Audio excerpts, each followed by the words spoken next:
Assalamualaikum warahmatullahi wabarakatuh. Perkenalkan, nama saya Friska Mega Pratiwi, NIM 183101021. Di sini saya akan mempresentasikan mengenai perilaku biaya dari kelompok 3. Pembahasan pertama yaitu mengenai kategori perilaku biaya. Perilaku biaya adalah pola yang menggambarkan bagaimana jumlah biaya bervariasi atas perubahan aktivitas bisnis.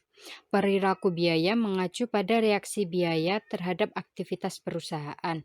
Jika aktivitas perusahaan naik atau turun, maka biaya tertentu akan naik atau turun, juga mungkin tetap.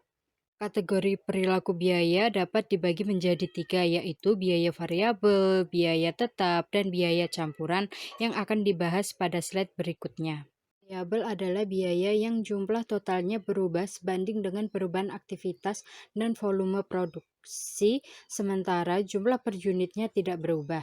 Berdasarkan definisi di atas, dapat ditekankan bahwa biaya variabel total berubah proporsional dengan perubahan aktivitas, dan biaya variabel per unit tidak berubah walaupun aktivitas berubah. Terdapat contoh biaya variabel yang dapat dilihat pada slide.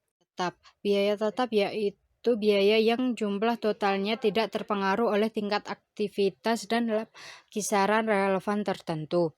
Biaya tetap tidak terpengaruh oleh perubahan aktivitas karena total biaya bersifat konstan. Jumlah biaya tetap per unit akan semakin kecil bila tingkat aktivitasnya naik. Untuk tujuan perencanaan, biaya tetap dapat dipilih menjadi 2, yaitu biaya tetap yang telah ditentukan. Biaya tetap yang telah ditentukan berkaitan dengan investasi, fasilitas, peralatan, dan struktur organisasi pokok dalam suatu perusahaan. Yang kedua yaitu biaya tetap kebijakan. Biaya ini disebabkan oleh keputusan tahunan yang dibuat oleh manajemen untuk membelanjakan biaya tetap tertentu. Biaya campuran adalah biaya yang memiliki karakteristik biaya variabel sekaligus tetap. Biaya campuran memiliki karakteristik sebagai berikut. Yang pertama, biaya campuran jumlah totalnya berubah sesuai dengan perubahan volume kegiatan. Akan tetapi, sifat-sifat perubahannya tidak sebanding. Semakin tinggi volume kegiatan, semakin besar jumlah total biaya. Semakin rendah volume kegiatan, semakin rendah pula jumlah total biaya, tetapi perubahannya tidak sebanding. Yang kedua, biaya campuran. Persatuan berubah terbalik dihubungkan dengan perubahan volume kegiatan, tetapi sifatnya tidak sebanding, sampai dengan tingkat kegiatan tertentu. Semakin tinggi volume kegiatan, semakin rendah biaya satuan. Semakin rendah biaya volume, semakin tinggi biaya satuan. Saya akan membahas mengenai sumber daya, aktivitas, dan perilaku biaya. Sumber daya merupakan unsur ekonomis yang membuat perusahaan dapat melakukan aktivitas.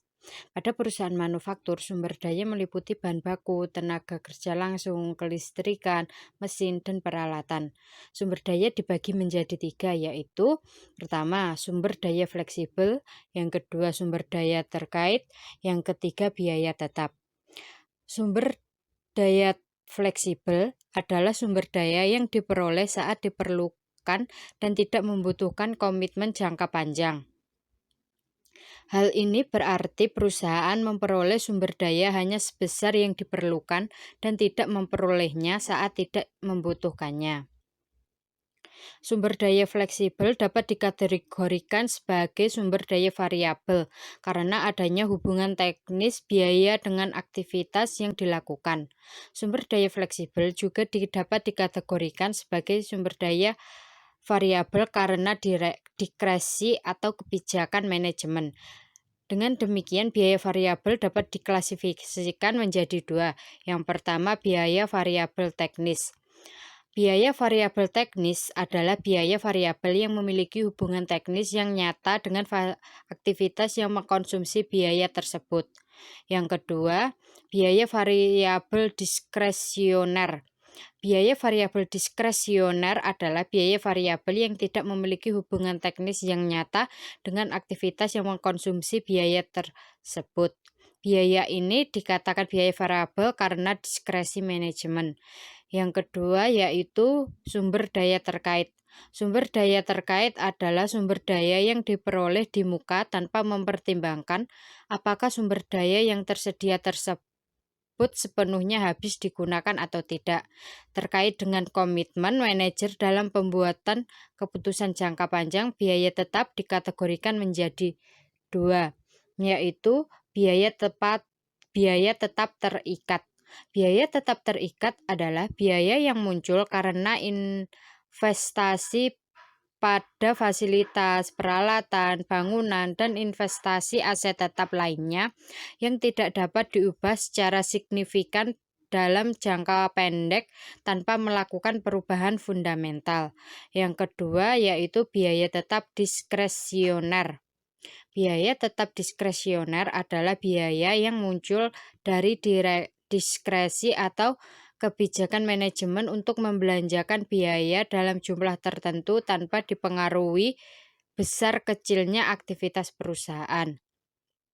Yang ketiga yaitu biaya bertahap.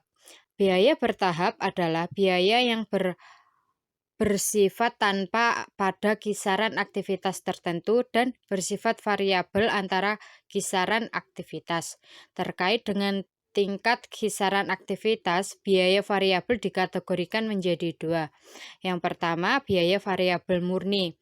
Biaya variabel murni adalah biaya yang jumlah totalnya akan berubah sepenuhnya secara proporsional mengikuti perubahan aktivitas. Yang kedua yaitu biaya variabel bertahap. Biaya variabel bertahap adalah biaya yang jumlah totalnya tidak berubah dalam kisaran aktivitas tertentu dan berubah sesuai dengan perubahan aktivitas setelah kisaran aktivitas tersebut dilewati. Saya akan membahas mengenai teknik pemisah campuran. Ada 3 pendekatan yang digunakan untuk memisahkan biaya variabel dan biaya tetap dalam biaya campuran. Ketiga metode tersebut adalah: 1. Metode diagram pencar. Yang kedua, metode titik tertinggi dan titik terendah.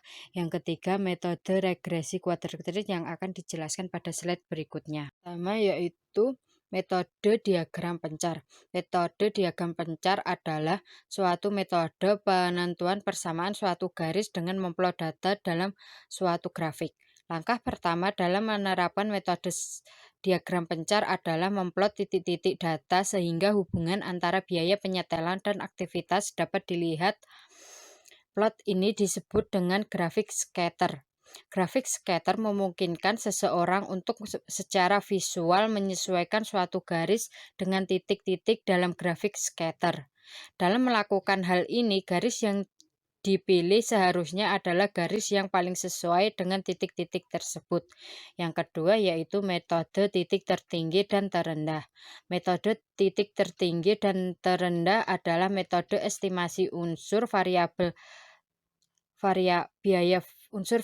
dan tetap biaya campuran dengan mengidentifikasi biaya yang berubah dan biaya yang tidak berubah dengan adanya perubahan aktivitas antara aktivitas tertinggi dan terendah.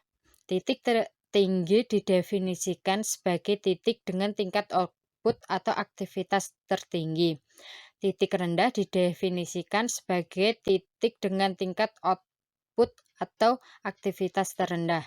Yang ketiga yaitu metode regresi kuadrat kecil. Metode regresi kuadrat kecil adalah metode estimasi unsur variabel dan tetap biaya campuran dengan meregresi aktivitas terhadap biaya aktivitas tersebut. Metode pemisah biaya variabel dan biaya tetap dengan cara menentukan variabel tergantung atau dependent variable dan variabel bebas atau independent variable dari sekumpulan data. Dalam hubungannya dengan pengukuran variabilitas biaya, maka yang dimaksud variabel tergantung adalah besarnya biaya, sedangkan variabel bebas adalah tingkat kapasitas. Jadi, besarnya biaya tergantung tingkat kapasitas. Jika hanya digunakan dua variabel, satu variabel tergantung dan satu variabel bebas, maka analisa regresi yang dipakai adalah regresi sederhana. Sekian presentasi dari saya. Apabila ada salah katanya, saya mohon maaf. Wassalamualaikum warahmatullahi wabarakatuh.